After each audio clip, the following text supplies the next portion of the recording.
Hello everyone, कैसे हैं आप सभी लोग। स्वागत है आप सभी का भरपूर इस नए विषय की सीरीज में, यानी कि विज्ञान की सीरीज में। क्लास 11वीं की एनसीईआरटी के हमारे 4 चैप्टर पूरी तरीके से कंप्लीट हो चुके हैं। देन ये हमारा पांचवा चैप्टर है।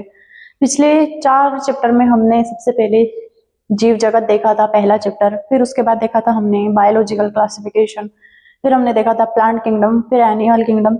ये सभी हमारे चैप्टर पूरी तरीके से कंप्लीट हो चुके हैं। आज हम देखेंगे पुष्पी पादपों के आकार की, यानी कि जो फूलदार पौधे होते हैं उनकी हम मॉर्फोलॉजी के बारे में देखेंगे। तो आइए बिना कुछ देरी किए हम अपने इस नए अध्याय की शुरुआत करते हैं। ये रहा हमारा अध्याय 5। ठीक है, तो इसमें हम सबसे पहले क्या देखेंगे इस अध्याय 5 में। हमारा अध्याय 5 जो है उसका नाम ही पुष्पी पादपों की आकार की, यानी कि मॉर्फोलॉजी और फ्लावरिंग प्लांट। इसमें हम क्या क्या देखेंगे, तो सबसे पहले इसका परिचय देखेंगे। आज की हमारी क्लास भी किस पर रहेगी, परिचय बेस्ड रहेगी। ठीक है, देन इसके बाद हम दूसरा देखेंगे जड़ तंत्र, यानी कि रूट सिस्टम। इन पौधों का जड़ तंत्र कैसे होता है वो सब हम देखेंगे। इसके बाद हम देखेंगे कि तना तंत्र कैसा होता है, तना कैसे कार्य करता है वो भी हम जानेंगे। इसके बाद हम पत्ती के बारे में देखेंगे कि पत्तियों की क्या महत्वपूर्ण भूमिका होती है फूलदार पौधों में। फिर फूल के बारे में देखेंगे, फिर फल के बारे में देखेंगे, देन बीज के बारे में देखेंगे। ओवरऑल हमारी 7 क्लासेस होगी। पिछली 7 दिनों में ये हमारा, आने वाले 7 दिनों में ये हमारा चैप्टर कंप्लीट हो जाएगा। देन हमारा जो अध्याय 6 होगा, अध्याय जो 6 है वो क्या है, पुष्पी पादपों का शरीर। ये मॉर्फोलॉजी है, इनकी आकार की है। पुष्पी पादपों का शरीर।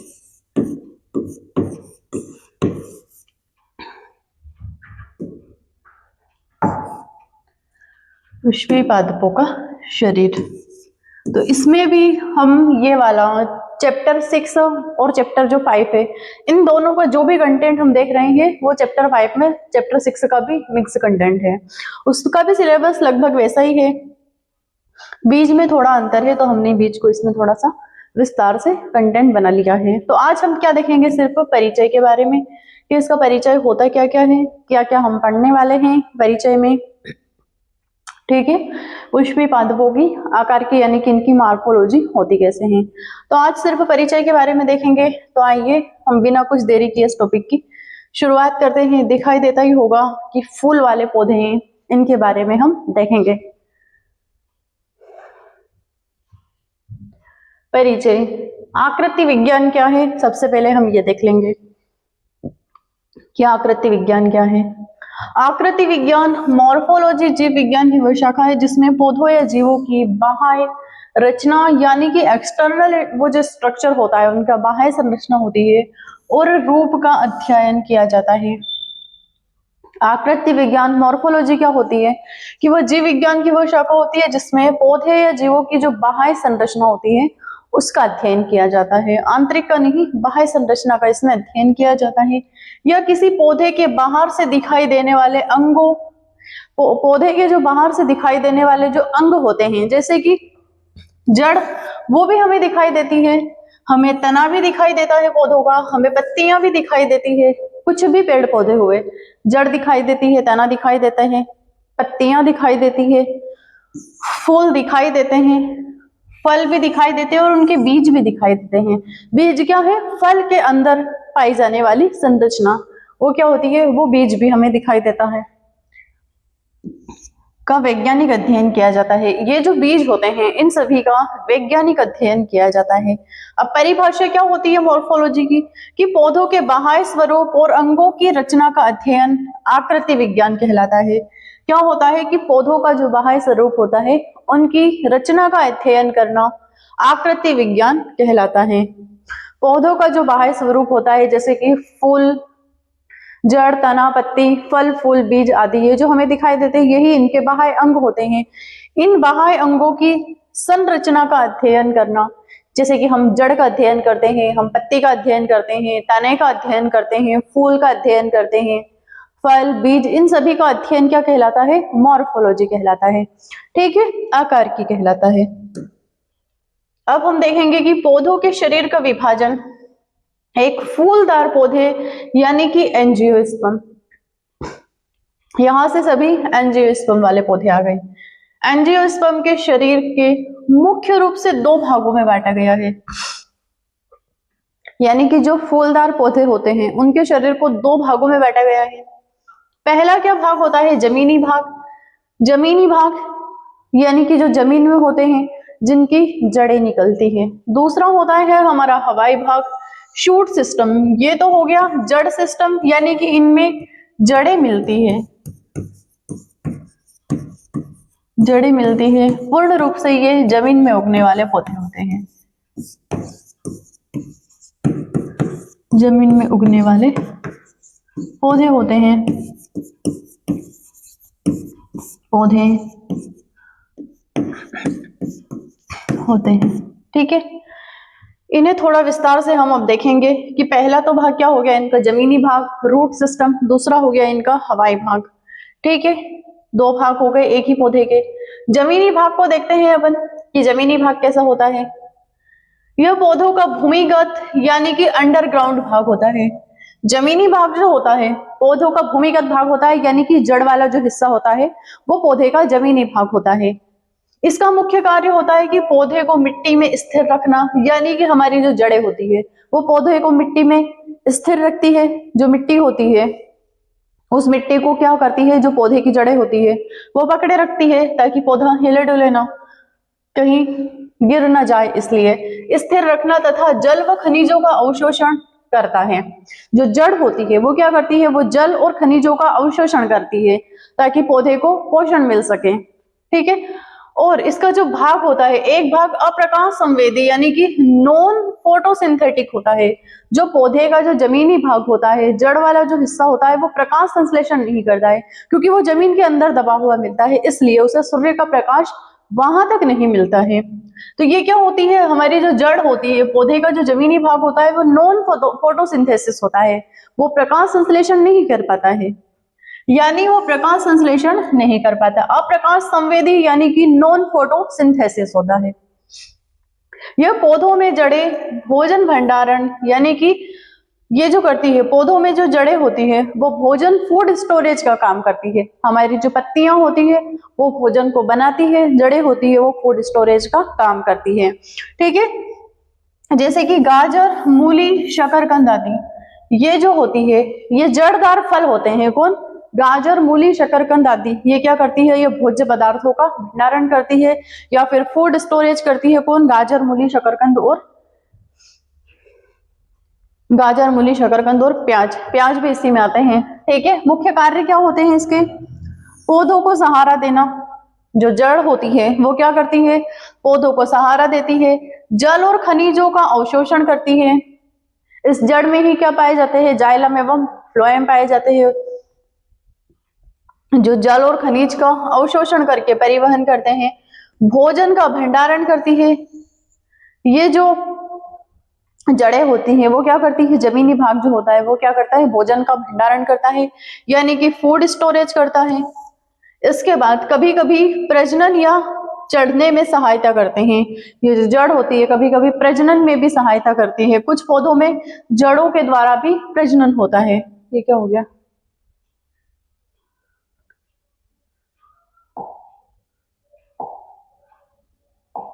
तो ये तो हो गया इसका जमीनी भाग। जमीनी भाग में क्या आता है? भूमिगत, या पौधे का भूमिगत भाग आता है, यानी कि अंडरग्राउंड भाग आता है। उसमें क्या होती है? जड़ होती है मुख्य रूप से। इसका कार्य पौधे को मिट्टी में स्थिर रखना। कार्य भी क्या होता है कि वो पौधे को मिट्टी में स्थिर रखती है। जो जड़ें होती है वो मिट्टी को पकड़े रखती है ताकि पौधा स्थिर रहे,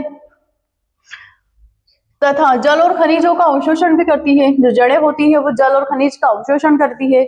नॉन फोटोसिंथेसिस होती है, यानी कि अप्रकाश संवेदी होती है, वो प्रकाश संश्लेषण नहीं कर पाती है। ठीक है, इसके बाद जो पौधों में जो जड़ें होती है वो फूड स्टोरेज करती है। कौन कौन? गाजर, मूली, शकरकंद और प्याज। ठीक है, ये हो गया। इसके बाद पौधे को सहारा देती है। जड़ें जो होती है वो पौधे को सहारा देती है, जल खनिज का अवशोषण करती है, भोजन का भंडारण और कभी कभी प्रजनन या फिर पौधे की वृद्धि के लिए जिम्मेदार होती है, सहायता करती है। इसके बाद क्या देखेंगे, फूलदार पौधे यानी कि जो फ्लोरिंग प्लांट होते हैं जिन्हें हम क्या बोलते हैं, एंजियोस्पर्म। फूलदार जो पौधे जो होते हैं वो आवृत बीजी होते हैं, एंजियोस्पर्म होते हैं, यानी कि इनके जो बीज होते हैं उन पर कवरिंग होती है। जिम्नोस्पर्म में क्या होते हैं, अनावृत बीजी होते हैं, उनके जो बीज होते हैं उनमें कोई कवरिंग नहीं होती है, ठीक है। कहा जाता है इन्हें क्या कहा जाता है, आवृत बीजी भी कहा जाता है, यानी कि इन्हें एंजियोस्पर्म भी कहा जाता है। पौधों में फूल प्रजनन का मुख्य अंग होता है। पौधे में जो होता है, इनमें फूल जो होता है ये फूल प्रजनन का मुख्य अंग होता है, इसी से ही फल बनता है। पौधे से ही फल, यानी कि इस फूल जो होता है, इस फूल से ही, ये क्या हो गया,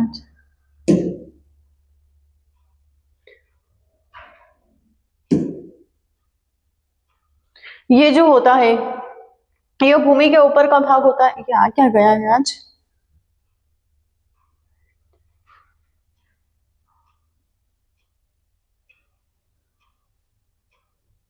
अब देखते हैं इसका दूसरा हवाई भाग यानी कि रूट सिस्टम। किसका, इस पौधे का। ये रहा इसका हवाई भाग यानी कि रूट सिस्टम। ये पौधे के भूमि के ऊपर वाला एरिया होता है। जमीनी भाग क्या होता है हमारा, भूमिगत भाग रहता है, यानी कि अंडरग्राउंड भाग होता है। यह भूमि के ऊपर वाला भाग होता है। इसमें तना जो होता है वो स्टेम होता है, जो तना होता है, और पत्तियां होती है, फूल होते हैं, फल होते हैं और बीज होता है। यानी कि जो ऊपर वाला जो भाग होता है उसमें क्या आ गया, तना, फूल, पत्ती, फल और बीज आ गए। इसके बाद यह पौधे का प्रकाश संवेदी यानी कि फोटोसिंथेसिस भाग होता है, यानी यही भोजन बनाने में हमारी सहायता करता है। इसका मुख्य कार्य क्या होता है कि पौधों में ऊंचाई प्रदान करना। इसका जो एरियल भाग होता है पौधे का, या फिर भूमि के ऊपर वाला हवाई जो भाग होता है पौधे का, वो क्या करता है, मुख्य कार्य क्या होता है उसका, पौधों को ऊंचाई प्रदान करना। जड़ क्या करती है, पौधे को पकड़े रखती है, पोषण प्रदान करती है, फूड स्टोरेज करती है। जल और भोजन का परिवहन कौन करती है, पत्तियां करती है। पत्तियों के माध्यम से प्रकाश संश्लेषण होता है, यानी कि इन पौधों का भोजन बनता है। फूलों के माध्यम से इनमें प्रजनन होता है, इनके जो फूल होते हैं उसी माध्यम से इनमें प्रजनन होता है, ठीक है। इसके बाद अब आ गए हमारे फूलदार पौधे यानी कि आवृत बीजी, ठीक है। फूलदार पौधों को आवृत बीजी या फिर एंजियोस्पर्म कहा जाता है। पौधों में फूल यानी कि जो फ्लावर होते हैं वो प्रजनन का कार्य करते हैं, इसी से ही फूल यानी कि फल और बीज बनते हैं। फूल जो होते हैं, फूल से ही क्या बनते हैं, फल बनते हैं और बीज बनते हैं। इस पौधे की संरचना में एक समानता क्या होती है कि जो प्रकाश, अधिकांश जो जड़ होती है वो तना, अधिकांश जड़, तना, पत्ती, फूल, फल और बीज के स्पष्ट भाग पाए जाते हैं। ये जो पौधे होते हैं, अधिकांश जो पौधे होते हैं, इनकी एक मुख्य विशेषता क्या होती है कि इन पौधों में जड़ भी मिलती है, हमें तना भी मिलता है, पत्तियां भी मिलती है, फूल भी मिलते हैं, फल भी मिलते हैं, ठीक है, और बीज इस स्पष्ट भाग से दिखाई देते हैं। हिबिस्कस का जो पौधा होता है, फूल का, गुड़हल का, उसमें सब कुछ दिखाई देता है, ठीक है।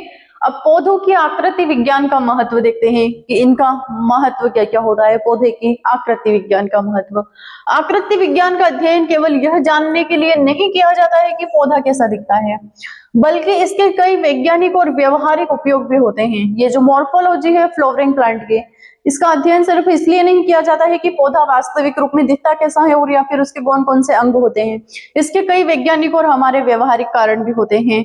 इसके महत्व और उदाहरण देखते हैं कि इन पौधों की पहचान व वर्गीकरण, यानी कि पौधों की पहचान व वर्गीकरण, क्लासिफिकेशन, टेक्सोनोमी में मॉर्फोलॉजी का आधार पौधों की उपयोगिता जानना होता है, ठीक है। इनका जो इकोनॉमिक इंपॉर्टेंस होता है वो क्या होता है, खाद्य, औषधि, रेशेदार पौधे या फिर पौधों का प्रजनन व कृषि सुधार, जिन्हें हम क्या बोलते हैं, हाइब्रिडाइजेशन में उपयोग किया जाता है।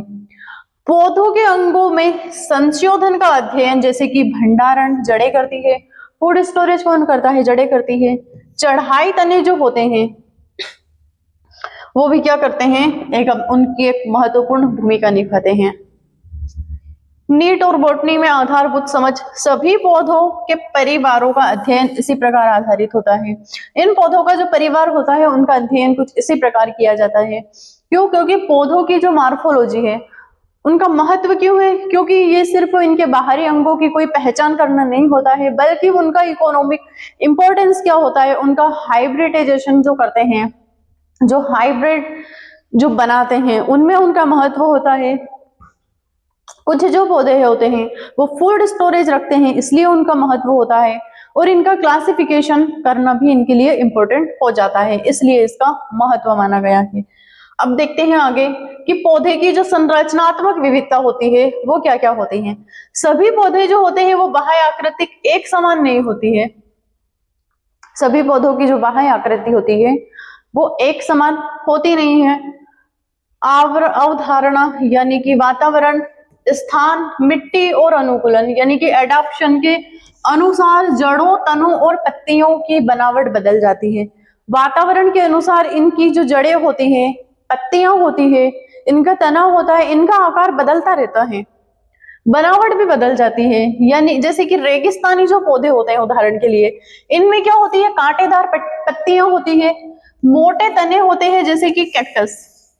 कैक्टस जो पौधा होता है वो रेगिस्तानी पौधा होता है। रेगिस्तानी पौधे में जल की कमी होती है, इसलिए वहां की जो जलवायु होती है वो अत्यधिक शुष्क जलवायु होती है। उस जलवायु में जो पौधे होते हैं, उस वातावरण में जो पौधे होते हैं, उनकी आकृति और बनावट में अंतर आ जाता है। पत्तियां कैसी होती है, कांटेदार होती है, तना मोटा होता है। कौन सा पौधा? कैक्टस का।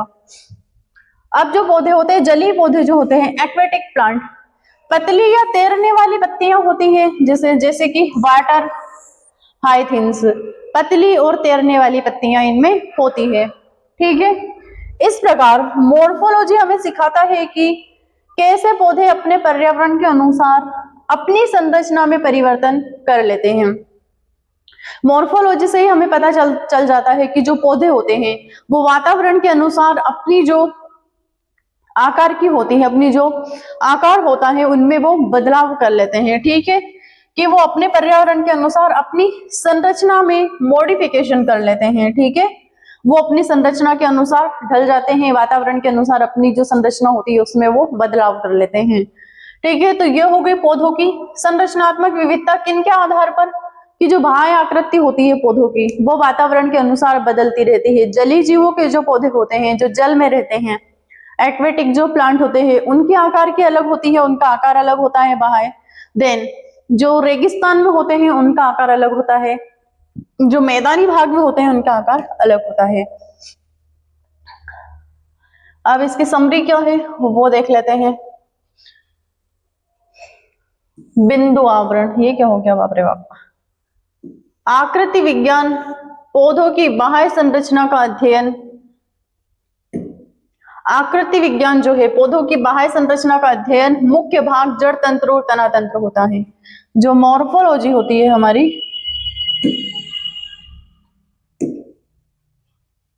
जो मॉर्फोलॉजी होती है यानी कि जो आकृति विज्ञान होता है वो क्या होता है कि पौधों की बाह्य संरचना का अध्ययन, मुख्य भाग जड़ और तना तंत्र होता है। जड़ तंत्र जल का अवशोषण, स्थिरता रखता है, भंडारण करता है यानी कि फूड स्टोरेज करता है। ठीक है, जड़ तंत्र फिर क्या करता है, सहारा भी करता है, पौधे को सहारा देता है, भोजन का निर्माण करता है। ठीक है, प्रजनन महत्व की पहचान करता है, फिर वर्गीकरण, कृषि सुधार, पौधों के प्रकार, फूलदार जो होते हैं वो एंजियोस्पर्म प्रकार के यानी कि आवृतबीजी पौधे कहलाते हैं। इन सब के बारे में ये सिर्फ इनका आज हमने परिचय देखा है कि परिचय में हमने इनका वर्गीकरण या फिर इनकी मॉर्फोलॉजी क्यों आवश्यकता होती है, ये सिर्फ हमने परिचय में देखा है। अब हम देखेंगे कि जड़ क्या होती है, तना क्या होती है, पत्तियां क्या होती है, फूल, फल और बीज के बारे में हम देखेंगे। आने वाले जो हमारे 6 लेक्चर होंगे, आज का ये पहला लेक्चर था, ये सिर्फ परिचय है। आने वाले जितने भी 6 लेक्चर होंगे उन सभी के बारे में हम विस्तार से देखेंगे। सबसे पहले हम जड़ को देखेंगे कि जड़ के क्या क्या महत्व होते हैं, फिर तने पर आएंगे दूसरे लेक्चर में। फिर पत्ती, फूल, फल, बीज आदि, इन सभी के बारे में यानी कि पूरी मॉर्फोलॉजी का हम अध्ययन करेंगे। ठीक है, तो क्लास को पूरी तरीके से देखते रहिए।